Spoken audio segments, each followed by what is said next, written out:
एक समय की बात है। सोनपुर नामक गांव में एक गरीब मछुआरा रहता था जिसका नाम कुंदन था। उसके माता पिता की मृत्यु होने की वजह से वो अपने घर में अकेला रहता था। एक दिन वह जंगल में नदी किनारे मछलियों को पकड़ने जा रहा था। तभी उसे वहाँ एक छोटा सा बंदर जख्मी हालत में गिरा हुआ दिखाई देता है। कुंदन बंदर से कहता है, अरे तुम कौन हो और यहाँ इस हालत में क्या कर रहे हो? छोटा सा मासूम सा बंदर कुछ नहीं बोलता, वो सिर्फ डर से तड़प रहा था। कुंदन कहता है, लगता है जंगल में किसी ने शिकार किया है और ये शिकारी के शिकार से जख्मी होकर यहाँ पर अपनी जान बचाने के लिए आया है। कुंदन बंदर से कहता है, तुम बिल्कुल परेशान मत हो छोटे बंदर, मैं तुम्हें अपने साथ ले जाऊंगा और तुम्हारा इलाज खुद करवाऊंगा। देखना फिर तुम बिल्कुल ठीक हो जाओगे। कुंदन उस बंदर को ठीक होने का दिलासा देता है, लेकिन वह बंदर उसे चुपचाप अपनी मोटी मोटी आंखों से देखता रहता है। कुंदन कहता है, छोटे बंदर, तुम क्या गूंगे हो? मैं कब से तुम्हें इतनी सारी बातें कर रहा हूँ, मगर तुम हो कि कुछ बोलते ही नहीं। मुझे तो ऐसा लगता है कि तुम बोल ही नहीं सकते हो। चलो कोई बात नहीं, मैं तुम्हें वैद्य जी के पास लेकर चलता हूँ। तब वैद्य जी रास्ते में मिल जाते हैं। वो कुंदन को देखकर उससे कहने लगते हैं, अरे कुंदन, कहाँ जा रहे हो इतनी जल्दी में? और ये बंदर मुझे कहाँ से मिला? कुंदन वैद्य जी से कहता है, अच्छा हुआ वैद्य जी, आप मुझे यही मिल गए। वैद्य जी, ये बंदर बहुत जख्मी है, आप इसका इलाज कर दीजिए। वैद्य जी कहते हैं, कुंदन, लोग मेरे पास इंसान का इलाज कराने आते हैं और तुम इस बंदर को लेकर आए हो, इसे इलाज की क्या जरूरत? यह जानवर तो एक दूसरे का शिकार होने और एक दूसरे का शिकार करने के लिए ही दुनिया में आए हैं। कुंदन कहता है, नहीं वैद्य जी, आप ऐसा मत कहिए। जिस तरह हमें दर्द होता है इसी तरह इन्हें भी तो दर्द होता है ना।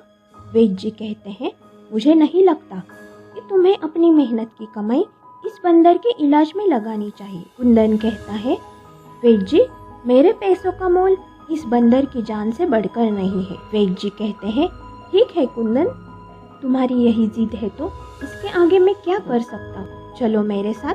इतना कहकर वैद्य जी कुंदन और बंदर को अपने घर ले जाते हैं। वह बंदर की चोट पर बहुत सारी दवाइयाँ लगाकर पट्टी बांधते हैं। वैद्य जी कहते हैं, देखो कुंदन, मैंने इसकी मरम्मत पट्टी तो लगा दी है, लेकिन तुम्हें इसका बहुत ज़्यादा ख्याल रखना पड़ेगा। कुंदन कहता है, ठीक है वैद्य जी। कुंदन बंदर को लेकर अपने घर चला जाता है। बंदर बेचारा जख्मी हालात में सुस्त होकर कुंदन के पास लेटा रहता है। कुंदन कहता है, छोटे बंदर, तुम तो कुछ बोलते नहीं हो और मैं तुम्हारा नाम भी नहीं जानता, इसीलिए मैं तुम्हें छोटा बंदर बुलाऊंगा। इतना कहकर कुंदन छोटे बंदर के लिए केला लेने चला जाता है। कुंदन घर आकर बंदर से कहता है, छोटे बंदर, देखो मैं तुम्हारे लिए केला लाया हूँ। मैंने सुना है तुम बंदरों को केला बहुत पसंद होता है।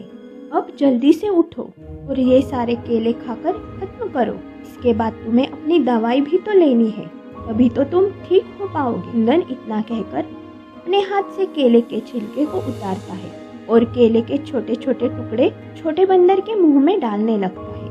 वह छोटा बंदर धीरे धीरे आराम से केले के टुकड़े खाता है, साथ ही अपनी मोटी मोटी आंखों से कुंदन को टुकुर टुकुर देखता है।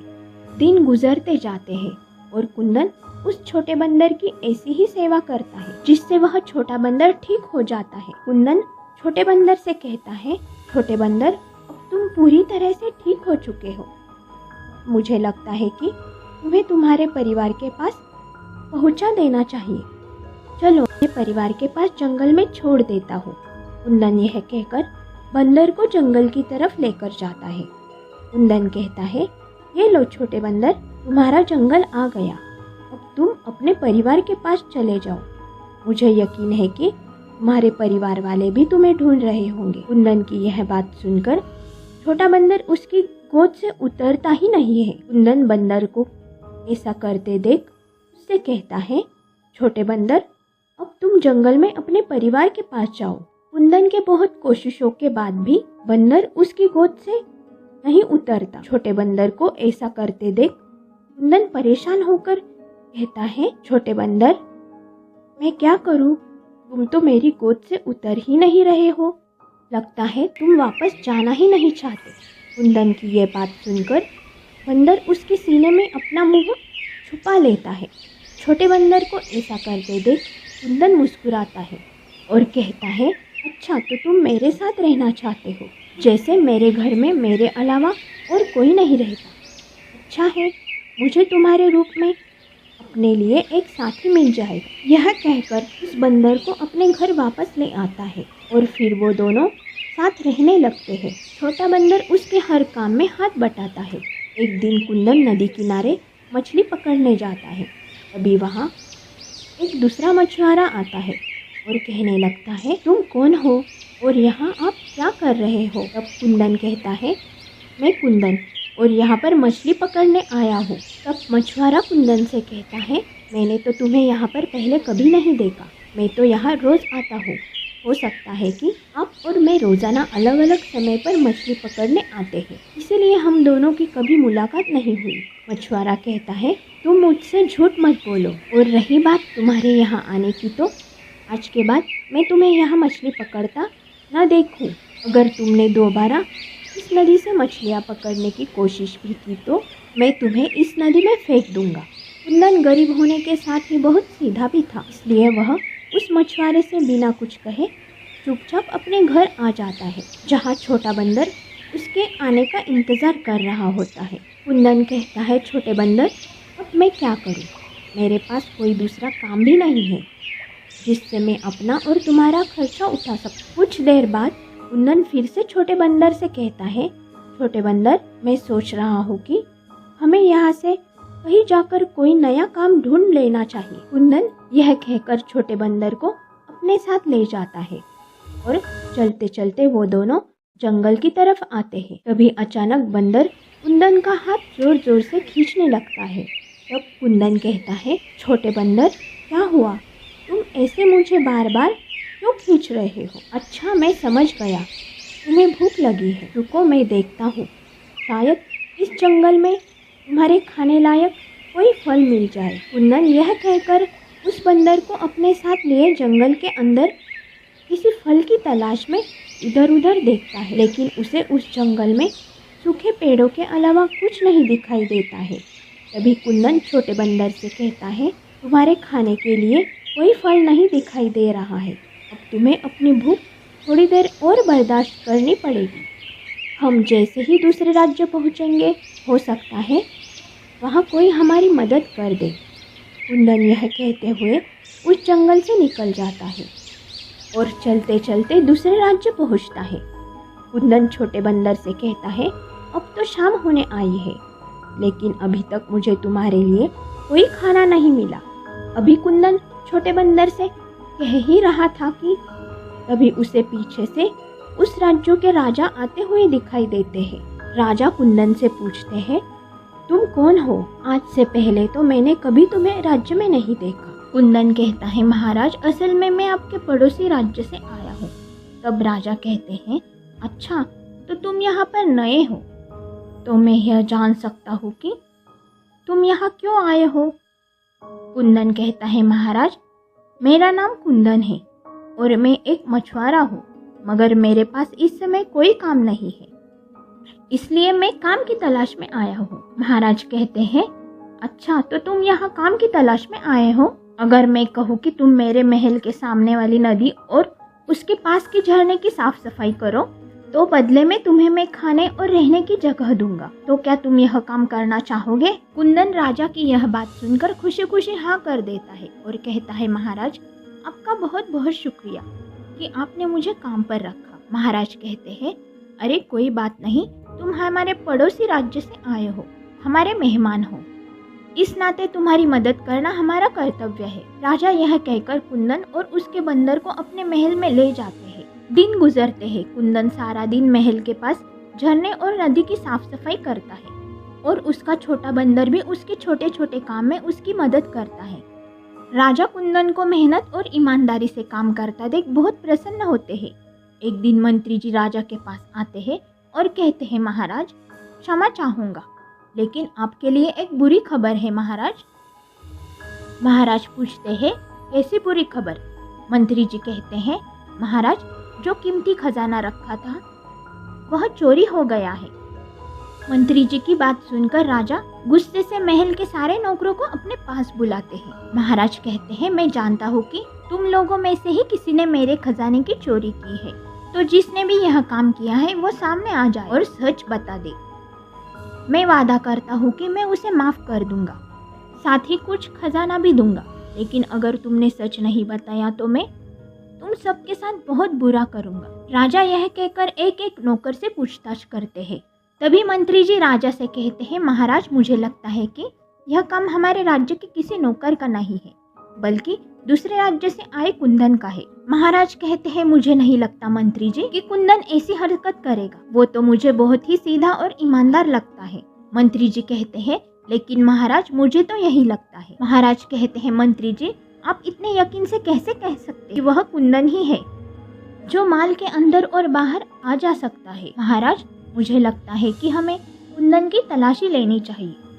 महाराज कहते हैं, ठीक है मंत्री जी, चलिए जहाँ कुंदन रहता है हम सब वही चलते हैं। राजा यह कहकर कुंदन के पास जाते हैं और कहते हैं, मैंने तुम्हें सीधा और ईमानदार समझकर अपने राजमहल में काम दिया और तुमने मेरी ही खजाने की चोरी कर ली। कुंदन कहता है, चोरी? ऐसी चोरी महाराज? और आप किस खजाने की बात कर रहे हैं?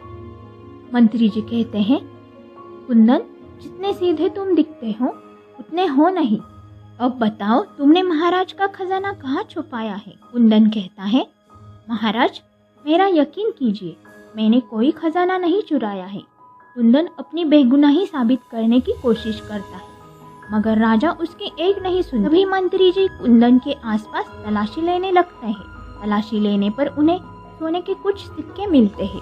तब मंत्री जी कहते हैं, यह देखिए महाराज, यह वही सिक्के हैं जो आपके खजाने में हुआ करते थे। राजा उन सोने के सिक्कों को देखकर गुस्से में कुंदन से कहते हैं, मैंने तुम पर भरोसा किया और बदले में तुमने मुझे यह सिला दिया।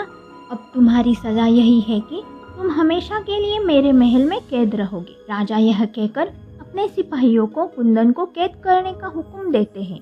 3 दिनों तक कुंदन को कैद करके उससे पूछताछ की जाती है, मगर कुंदन अपने मुंह से एक लफ्ज भी नहीं निकालता।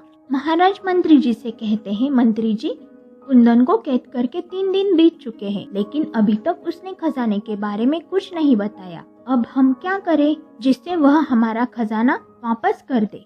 मंत्री जी कहते हैं, महाराज, मुझे लगता है कि कुंदन ने वो सारा खजाना अपने राज्य के राजा के पास भेज दिया है। अभी राजा और मंत्री यही बात कर रहे थे कि तभी वहाँ कुंदन का छोटा बंदर आता है और राजा से कहता है, प्रणाम। महाराज कहते हैं, तुम तो वही बंदर हो ना जो कुंदन के साथ हर समय पाए जाते थे? छोटा बंदर कहता है, जी महाराज, मैं वही बंदर हूँ। महाराज कहते हैं, मगर मैंने पहले कभी तुम्हें बोलते हुए नहीं सुना।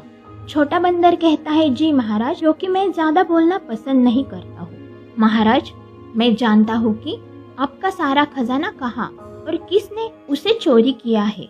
महाराज कहते हैं, अच्छा तो बताओ फिर मेरा खजाना कहाँ है? छोटा बंदर कहता है, महाराज, महल के पीछे जो पर्वत है उस पर्वत के नीचे एक छोटी सी गुफा है, वो खजाना उसी गुफा में छुपाया गया है। महाराज कहते हैं, लेकिन यह काम आखिर किसने किया है? छोटा बंदर कहता है, महाराज, अगर आप मेरी शर्त पूरी करेंगे तो ही मैं बताऊंगा कि आपके खजाने को किसने चुराया है। महाराज कहते हैं, ठीक है, तुम्हारी शर्त मुझे मंजूर है, बताओ मुझे क्या करना होगा? छोटा बंदर कहता है, आपको मेरे मालिक यानी कुंदन को अपनी कैद से आजाद करना होगा। महाराज कहते हैं, तुम जानते हो तुम क्या कह रहे हो? छोटा बंदर कहता है, जी हाँ, मैं जानता हूँ, और यकीनन आपको भी जब सच पता चलेगा तब आप भी ऐसा ही करेंगे। राजा उस बंदर की बात सुनकर अपने सिपाहियों से कुंदन को आजाद कराने के लिए कहता है। महाराज छोटे बंदर से कहते हैं, मैंने तुम्हारे मालिक को आजाद कर दिया है, अब मुझे सब सच बताओ।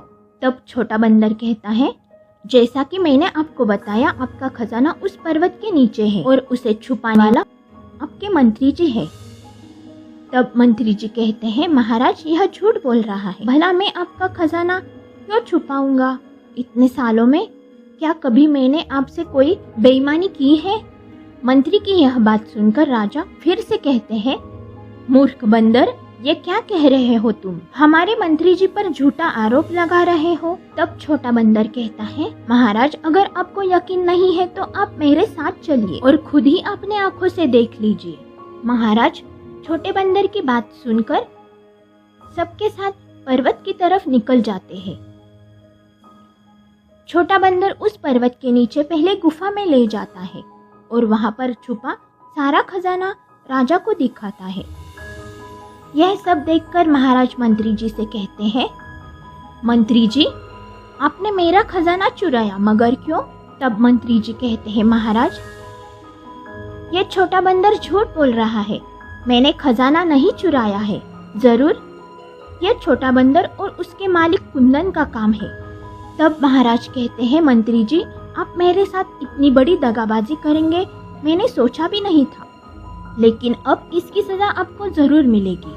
आपकी सजा यही है कि आप कुंदन की जगह महल में कैद रहेंगे और आपकी जगह कुंदन महल का नया मंत्री बनेगा। मंत्री को सजा सुनाने के बाद राजा कुंदन से कहते हैं, कुंदन मुझे माफ कर दो, तुम्हारा यह बंदर बहुत समझदार है और तुम्हारा बहुत वफादार साथी है। अगर आज यह न होता तो सच में हम तुम्हें हमेशा के लिए अपनी कैद में रखते। तब कुंदन महाराज से कहता है, जी महाराज मैं जानता हूँ मेरा ये छोटा सा बंदर मेरा वफादार है, लेकिन मुझे यह नहीं पता था कि ये बोल भी सकता है।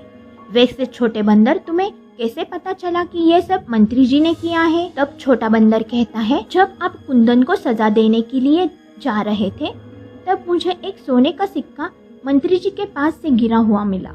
उस दिन से मैंने मंत्री जी पर नजर रखना शुरू कर दी और फिर जैसे ही मुझे खजाने का पता चला तो मैंने आपको आकर बता दिया। तब महाराज कहते हैं, छोटे बंदर तुमने बहुत ही अच्छा काम किया है। कुंदन कहता है, शुक्रिया मेरे छोटे बंदर, मैं तुम्हारी वफादारी को सलाम करता हूँ। इतना कहकर वह छोटे बंदर को गले लगा लेते हैं